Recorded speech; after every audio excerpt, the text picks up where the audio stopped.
سب ختم ہو جائے گی۔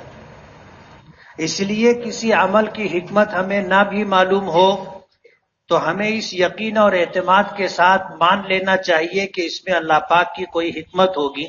بظاہر مجھے نقصان نظر آ رہا ہے، بظاہر مجھے تکلیف ہو رہی ہے، لیکن اللہ کا فیصلہ ہے اور حکمت سے خالی نہیں ہے۔ اس میں میرے لیے دنیا یا آخرت کے اعتبار سے بھلائی اور خیر ہوگی۔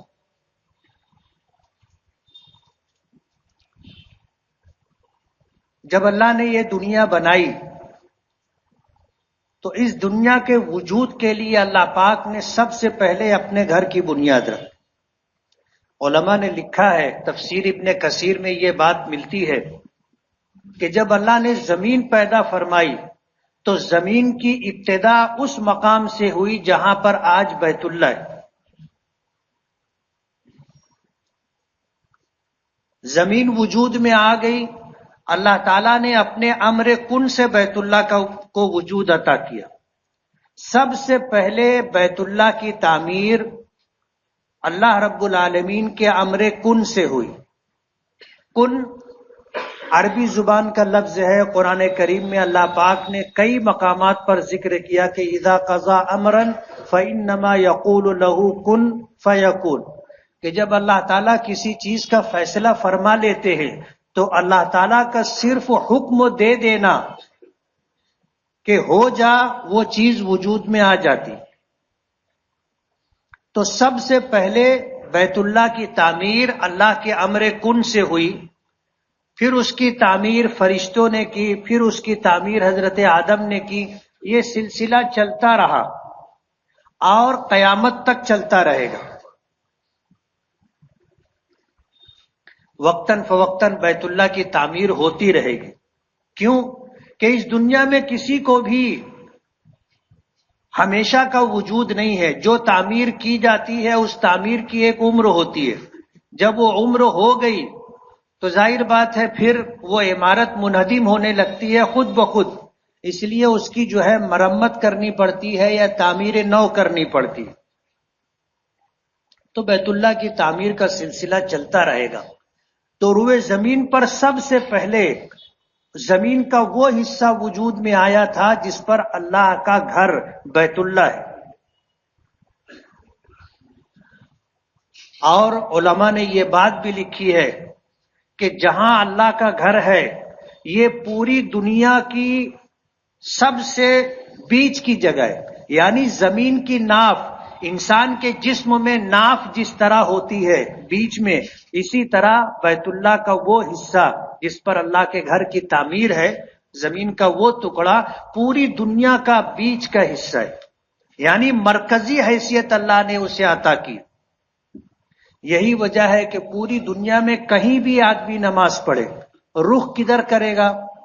اللہ کے گھر کی طرف۔ بیت اللہ میں، مسجد حرام میں نماز ہوتی ہے، مطاف میں اور مسجد حرام میں، تو صف گول لگتی ہے، صف گول لگتی ہے کہ سب کا رخ بیت اللہ کی طرف رہے۔ ہم دور ہیں، ہم مشرق میں ہیں بیت اللہ سے، تو ہم مغرب کی طرف رخ کرتے ہیں۔ ہمارا رخ، نیت یہ ہوتی ہے اللہ کے گھر کی طرف ہمارا رخ۔ حتی الامکان ہم کوشش کرتے ہیں کہ ہمارا رخ بالکل صحیح ہو، لیکن دین آسان ہے۔ اب یہاں سے ہمیں اللہ کا گھر تو نظر نہیں آتا، اور جو بھی وسائل ہمارے پاس ہیں وہ انسانوں کے بنائے ہوئے، اس میں غلطی اور خطا کا احتمال ہے۔ اس لیے ہم جو بیت اللہ کی طرف رخ کرتے ہیں، یہ رخ بالکل بعینہ ہی قبلے کی طرف ہو ایسا ضروری نہیں۔ جو شخص کعبۃ اللہ کو دیکھ رہا ہو اس کے لیے ضروری ہے کہ اس کا رخ بالکل قبلے کی طرف ہونا چاہیے۔ مثال کے طور پر یہ ستون قبلہ ہے تو میرا رخ بالکل قبلے کی طرف ہونا چاہیے۔ اگر تھوڑا سا بھی میرا رخ ایسے ہوا تو اب رخ تبدیل ہو گیا، نماز نہیں ہوگی۔ لیکن جن کو بیت اللہ نظر نہیں آ رہا ہے ان کے لیے بیت اللہ کی طرف رخ کر لینا کافی ہے۔ جیسے جو لوگ مسجد حرام کے باہر ہیں، مکہ مکرمہ کے دیگر محلوں میں ہیں، ان کا رخ مسجد حرام کی طرف ہو گیا کافی ہے، چاہے بعینی ہی بیت اللہ کی طرف نہ ہو۔ دین آسان ہے۔ اگر کبھی ایسا ہو گیا کہ ہمیں مسجد نہیں ملی، ہم سفر میں ہیں اور کوئی ہمیں بتانے والا نہیں ہے کہ قبلہ کدھر ہے، تو شریعت کا حکم یہ ہے کہ اپنے دل سے پوچھو، استفت قلبک، اپنے دل سے پوچھو، تھوڑا سا غور کرو، آسمان دیکھو، زمین دیکھو، دل ایک فیصلہ دے گا، اور جو فیصلہ دل کی طرف سے مل جائے اس طرف رخ کر کے نماز پڑھ لو، ہو جائے گی۔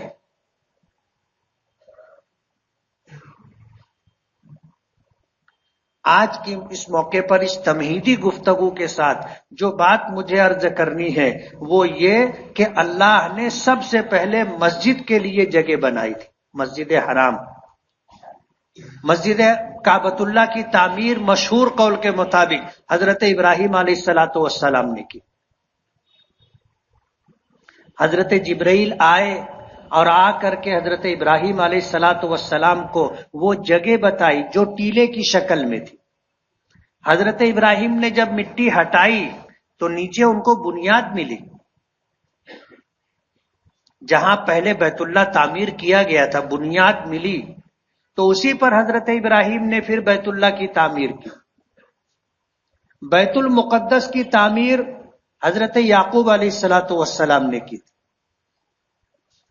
اور صدیاں گزر جانے کے بعد پھر حضرت سلیمان علیہ الصلاۃ والسلام نے بیت المقدس کی تعمیر نو کی، جس چہار دیواری کے اندر بیت المقدس ایک شہر ہے، بیت المقدس ایک شہر ہے، اس کو القدس بھی کہا جاتا ہے۔ حضرت یعقوب علیہ الصلاۃ والسلام نے وہاں پر ایک گھر بنایا تھا جس کو بیت المقدس کہتے ہیں۔ آپ نے دیکھا ہوگا تصویروں میں 8 گوشوں والا پیلے گنبد والا ایک عمارت، ایک گھر آپ نے دیکھا ہوگا، وہ بیت المقدس ہے۔ اس گنبد کے نیچے پتھر کی ایک بہت بڑی چٹان ہے، اسی پتھر کو قبلہ قرار دیا گیا تھا۔ کعبۃ اللہ کے قبلہ قرار دینے سے پہلے جتنے اہل ایمان تھے، نماز کے لیے حکم یہ تھا کہ اسی کی طرف رخ کرے، اس پتھر کی چٹان کی طرف، اور وہ چٹان کھوکھلی ہے، نیچے پوری ایک ایسے ہال کی طرح ایک جگہ ہے۔ اللہ نے اسے پہلے وہ مقام عطا کیا تھا۔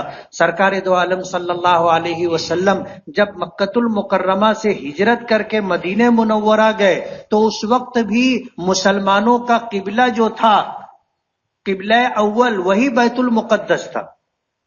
17 مہینے تک حضور نے بیت المقدس کی طرف رخ کر کے نماز ادا کی۔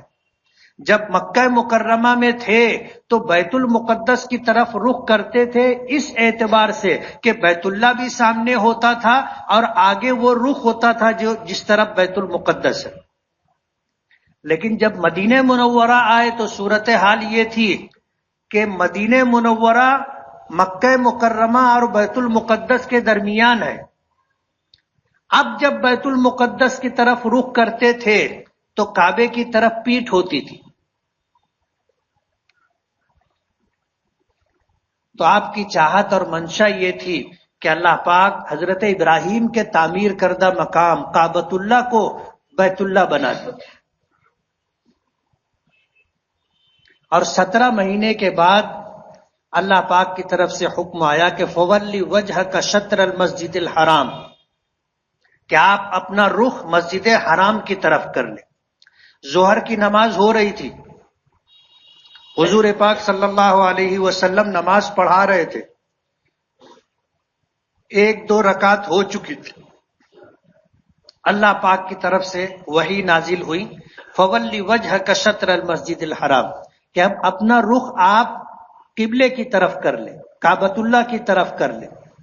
اب ظاہر بات ہے باجماعت نماز ہو رہی تھی، اگر آپ اسی مقام پر جہاں کھڑے تھے امامت کے لیے وہیں پر اگر اپنا رخ تبدیل کرتے تو ساری صفیں امام کے آگے ہو جاتی.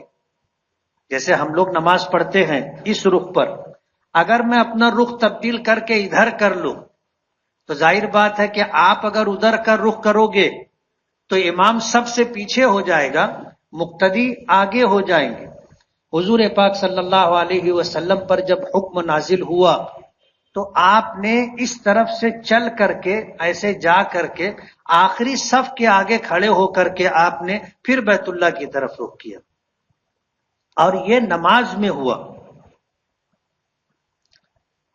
اور اللہ کا حکم تھا، اس لیے عمل کثیر یعنی اتنا چلنے کی وجہ سے نماز فاسد نہیں ہوئی، اللہ کے حکم کی تعمیل تھی. تو بیت اللہ کی مسجد حرام کی تعمیر حضرت ابراہیم علیہ الصلاۃ والسلام نے کی، بیت المقدس کی تعمیر حضرت یعقوب علیہ الصلاۃ والسلام نے کی، اور صدیاں گزرنے کے بعد پھر حضرت سلیمان علیہ الصلاۃ والسلام نے کی. مسجد اقصی کی تعمیر حضرت سلیمان نے کی. تو جو آپ پیلے گنبد والا مقام دیکھتے ہیں وہ بیت المقدس ہے، اسی گنبد کے نیچے پتھر کی وہ چٹان ہے جسے قبلہ قرار دیا گیا تھا. حضور پاک صلی اللہ علیہ وسلم جب معراج میں جانے لگے تھے تو اسی پتھر پر پیر رکھ کر کے آپ براق پر بیٹھے تھے. تو اس پتھر پر آپ کے قدموں کے نشان، قدموں کا اثر آج بھی ہے. وہاں پر ایک ایسے گھیرا لگا دیا گیا ہے، ہاتھ ڈالنے کی جگہ ہے، اندر ہاتھ ڈالو تو آپ کے قدم کی اتنی جگہ پتھر میں گہری ہے. لوگ برکت کے لیے وہاں پر اندر ہاتھ رکھتے ہیں، پھر اپنے چہرے اور اپنے سینے پر ہاتھ رکھتے ہیں کہ یہاں پر حضور کے قدم مبارک پڑے تھے. وہ نشان ہے آج بھی. تو اسی سے لگ کر کے مسجد اقصی بھی ہے جس کی تعمیر حضرت سلیمان علیہ الصلاۃ والسلام نے کی اور جنوں کے ذریعے کروائی تھی. آپ جا کر کے دیکھو گے اتنی بڑی بڑی پتھر کی چٹان ہے کہ آج اسے اٹھانا مشکل ہے. اس زمانے میں تو کرین نہیں تھا، اتنے وسائل نہیں تھے، اور وہ پورا علاقہ پہاڑی علاقہ ہے. جہاں پر بیت المقدس اور مسجد اقصی ہے یہ خود ایک پہاڑ کے اوپر ہے. اتنی بڑی بڑی پتھر کی چٹان جو ہماری مسجد کی چوڑائی کے برابر ہو، کیسے اٹھا کر کے اسے چھت کے طور پر رکھا گیا ہوگا، دیکھ کر کے حیرت ہوتی ہے. لیکن حضرت سلیمان علیہ الصلاۃ والسلام نے جنوں کے ذریعے تعمیر کرائی تھی. تو جنوں نے مسجد اقصی بنائی ہے، دیکھنے سے تعلق رکھتی. مسجد نبوی کی تعمیر نبی کریم صلی اللہ علیہ وسلم کے دست مبارک سے. مسجد حرام میں ایک نماز 1,00,000 نمازوں کے برابر ثواب. بیت المقدس میں ایک نماز 25,000 نمازوں کے برابر ثواب.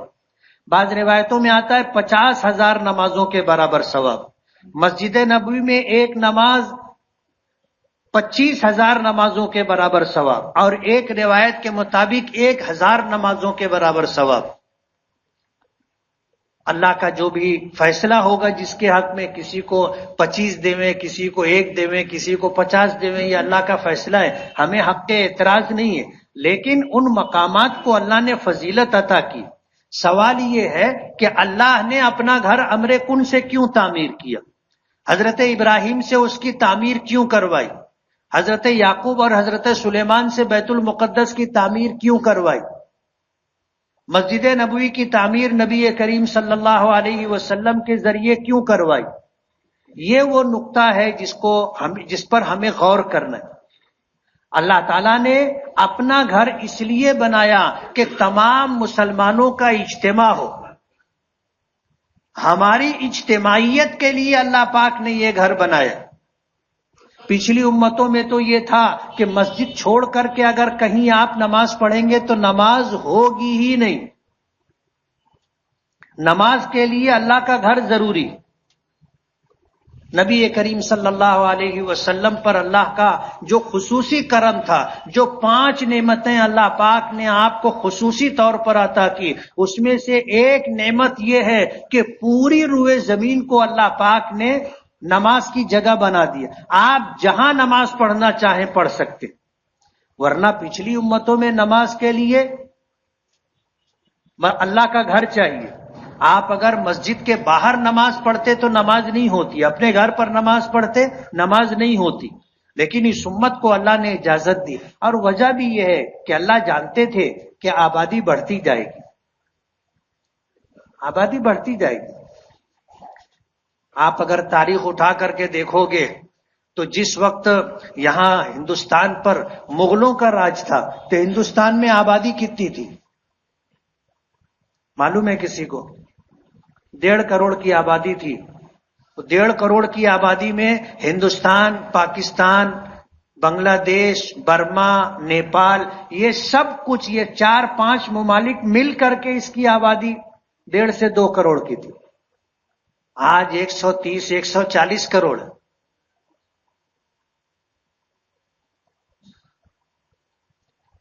تو اللہ پاک نے اپنے علم ازلی اور ابدی کے اعتبار سے حضور کو اور حضور کی امت کو جو سہولت عطا کی وہ یہ کہ پوری روئے زمین کو سجدہ گاہ بنا دیا گیا، جائے نماز بنا دیا گیا کہ جہاں تم نماز پڑھنا چاہو پڑھو، نماز ہو جائے گی. لیکن اللہ نے اپنا گھر اس لیے بنایا تاکہ مسلمانوں میں اجتماعیت رہے. سب سے بڑا اجتماع حج کے نام پر ہوتا ہے. پوری دنیا سے لوگ آتے ہیں، پوری دنیا سے لوگ آتے ہیں. مینا میں، مزدلفہ میں، عرفات میں، مسجد حرام میں سب جمع ہوتے. یہ اجتماعیت. اور اس کے بعد قیامت تک وقتاً فوقتاً لوگ جمع ہوتے رہیں، اس کے لیے مسجدیں بنانے کا حکم دیا گیا اور باجماعت نماز ادا کرنے کا حکم دیا گیا. اور باجماعت نماز کے لیے مسجد رکھی گئی کہ باقاعدہ اذان دی جائے، لوگوں کو اکٹھا کیا جائے، وقت طے کیا جائے اور نماز پڑھی جائے. اجتماعیت. اسی لیے آتا ہے کہ اجتماعیت اللہ کو محبوب ہے. ید اللہ علی الجماع، اللہ کی مدد جماعت کے ساتھ ہوتی ہے. اللہ کی مدد جماعت کے ساتھ ہوتی ہے. تو ہمیں اپنے تمام کاموں میں اس بات کو پیش نظر رکھنا چاہیے. اور جو لوگ اجتماعیت سے ہٹ کر کے کوئی کام کرنا چاہتے ہیں، بعض لوگ ہوتے ہیں ہر وقت اپنی 1.5 اینٹ کی مسجد الگ بنانے کی کوشش کرتے. یہ منافقانہ عمل ہے. نبی کریم صلی اللہ علیہ وسلم مدینہ منورہ گئے، ایمان قبول کرنے والوں نے ایمان قبول کیا، نہیں قبول کرنے والے منافقین تھے جنہوں نے دھوکہ دیا کہ ہم مسلمان ہیں، ہم مسلمان ہیں. آپ پر اللہ پر ایمان لائے، ایمان نہیں لائے تھے، لیکن کہتے تھے وَمِنَ النَّاسِ مَن يَقُولُ آمَنَّا. ان میں سے ایسے لوگ بھی ہیں جو کہتے ہم ایمان لائے. اللہ پاک فرماتے ہیں کہ وہ ایمان نہیں لائے، وہ منافق تھے. تو ہر موقع پر حضور سے اختلاف کیا کرتے تھے. جیسے جنگ احد کے لیے نکلنا تھا، حضور نے مشورہ کیا، منافقین نے مشورہ دیا کہ مدینے میں رہ کر کے جنگ لڑی جائے، باہر نہ نکلا جائے. لیکن جو پرجوش صحابہ تھے کہنے لگے نہیں، نکلنا چاہیے.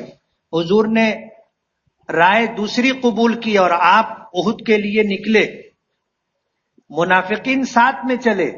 درمیان میں ایک جگہ جب رکے تو کہنے لگے آپ نے ہماری رائے مانی نہیں، اس لیے ہم آپ کے ساتھ نہیں جائیں گے، مدینہ واپس چلے. حدیبیہ میں آنا تھا عمرے کے لیے، منافقین نہیں آئے تھے سوائے ایک منافق کے.